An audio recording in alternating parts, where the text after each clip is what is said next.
Now what is secondary market? Another name of secondary market is stock exchange. So what do you mean by secondary market or stock exchange? We can say that secondary market is a market.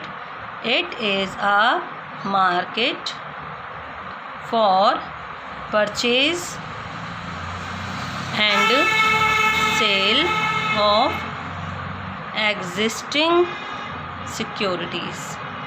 Means एक ऐसी market जहाँ पर already existing securities को या तो ख़रीदा जाता है या फिर बेचा जाता है.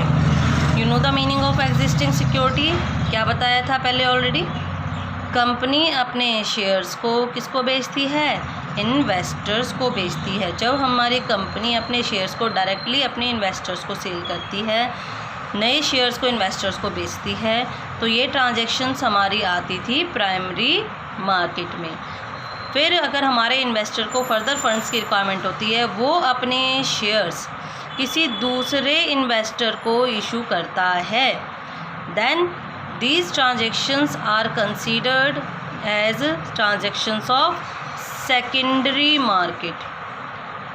तो ये कहलाती है हमारी एग्जिस्टिंग सिक्योरिटी. कंपनी ने अपने शेयर किसको? इन्वेस्टर ए को बेचे. अब ए को पैसों की ज़रूरत थी तो वो अगेन अपनी जो शेयर्स है इशू कर रहा है इन्वेस्टर बी को. सो ये एक ऐसी मार्केट है जहाँ पर एग्जिस्टिंग सिक्योरिटीज़ को ख़रीदा या फिर बेचा जाता है. Now what are the different features of secondary market? Yes, क्या हो सकते हैं सेकेंडरी मार्केट के फीचर्स ऑफ सेकेंडरी मार्केट. सबसे पहला इसमें फीचर है, ये हेल्प करता है, it helps the investors to disinvest and fresh investors to enter the market. सबसे पहले क्या कहता है, ये हेल्प करता है इन्वेस्टर्स को डिसइन्वेस्टमेंट में. डिसइन्वेस्टमेंट का मतलब क्या होता है? सेल करने में. कि मान लो किसी भी इन्वेस्टर, जैसे हमने कहा ए एक पर्सन था जिसने कंपनी से शेयर्स खरीदे थे, 10,000 शेयर खरीदे थे at the rate of 10 each. तो यानी कि उसने 1,00,000 रुपये के शेयर्स परचेज़ किए थे. अब मान लो उसको पैसों की ज़रूरत पड़ती है और मार्केट में शेयर के प्राइस जो 10 रुपये का शेयर था, आज की डेट में उसकी वैल्यू है 15 रुपीज़. आज की डेट में उसकी मार्केट प्राइस कितनी है? 15 रुपीज़. तो क्या करता है, अगर उसे पैसों की ज़रूरत है तो वो अपने शेयर्स को आसानी से बेच सकता है by using the stock exchange. तो उसने क्या किया, उसे पैसों की ज़रूरत थी, उसने अपने 10,000 शेयर 15 रुपये के हिसाब से बेच दिए. तो उसे कितने पैसे मिले? 1.5 लाख रुपये. तो उन्होंने ये कहा, ये हेल्प करता है इन्वेस्टर्स को टू डिसइन्वेस्ट देयर शेयर्स, कि जब भी वो चाहें अपने शेयर्स को कैश में कन्वर्ट करा सकते हैं, बेचकर कैश में कन्वर्ट कर सकते हैं. अब इसके जो ए के शेयर्स है, कौन ख़रीद रहा है ये शेयर्स? मान लो ये बी खरीद रहा है, बी परचेज़ कर रहा है. तो एक नया investor, B is a new investor, ठीक है. न्यू इन्वेस्टर मार्केट में एंटर होते हैं और एग्जिस्टिंग इन्वेस्टर कौन था हमारा? ए. वो अपने शेयर्स को क्या कर सकता है? डिसइन्वेस्ट कर सकता है, यानी कि सेल कर सकता है. तो I think first feature is clear कि ये एक ऐसी मार्केट है जो इन्वेस्टर्स को हेल्प करती है अपनी पुरानी सिक्योरिटीज़ को बेचने में, और जो नए इन्वेस्टर्स हैं वो मार्केट में आसानी से एंटर आते हैं, हो सकते हैं. तो ये क्या प्रोवाइड करता है? सो इट ऑल्सो प्रोवाइड्स, क्या प्रोवाइड करता है? Liquidity and marketability. Liquidity and marketability to existing securities.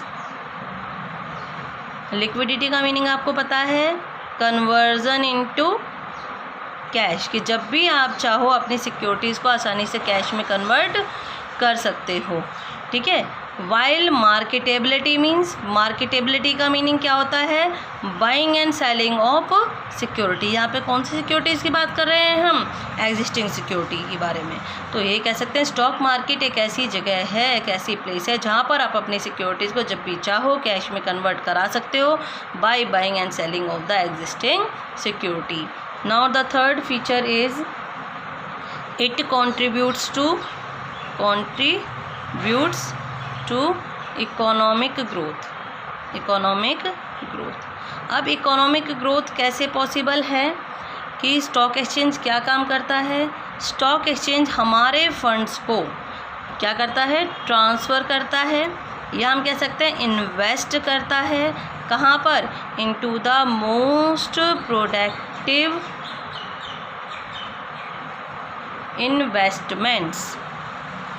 Productive investment opportunities जो भी हैं वहाँ पर हमारे पैसों को इन्वेस्ट करने में हेल्प करता है। और वो कैसे? Through the process of disinvestment and reinvestment. What do you mean by disinvestment? मैंने आपको बताया था कि सेल करना अपनी एग्जिस्टिंग सिक्योरिटीज़ को, कि जो भी सिक्योरिटीज़ मेरे पास हैं, अगर मुझे फंड्स की ज़रूरत है तो मुझे जब सिक्योर सेकेंडरी मार्केट के थ्रू उन्हें सेल करके कैश में कन्वर्ट करा सकती हूँ। और फिर जो मेरे पास फंड्स आए, जैसे कि हम ये वाला एग्जांपल लेके चलते हैं सेम, कि ए के पास कितना अमाउंट आया था? ए के पास 1 लाख रुपीज़ आए। अब ए उन 1 लाख रुपीज़ नहीं, ए ने अपने शेयर्स को जब इशू किया था तो ए के पास 1,50,000 रुपीज़ आए थे सिक्योरिटीज़ को बेचने के बाद। अब ए क्या कर सकता है? इन पैसों को दोबारा से री इन्वेस्ट कर सकता है, जो भी आपकी profitable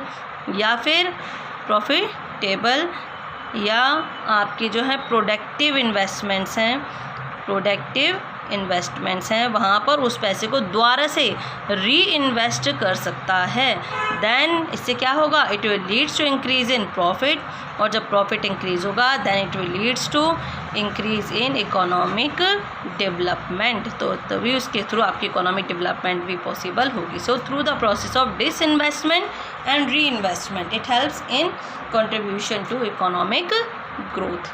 now fourth one is कि स्टॉक एक्सचेंज एक ऐसा प्लेटफॉर्म है जहाँ पर जो भी हम सिक्योरिटीज़ को ट्रेड करते हैं, खरीदते हैं या फिर बेचते हैं, ट्रेडेड और settle, you can say that traded, cleared और सेटल्ड, जो भी ट्रेडिंग होती है वो किसके अकॉर्डिंग होती है?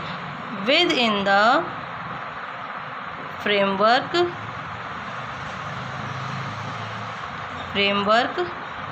prescribed by SEBI। सेबी की फुल फॉर्म क्या है? Securities exchange board of India. जो भी सेबी की गाइडलाइंस हैं, उनके रूल्स एंड रेगुलेशंस हैं, उसके अकॉर्डिंग सिक्योरिटीज़ को ख़रीदा बेचा जाता है।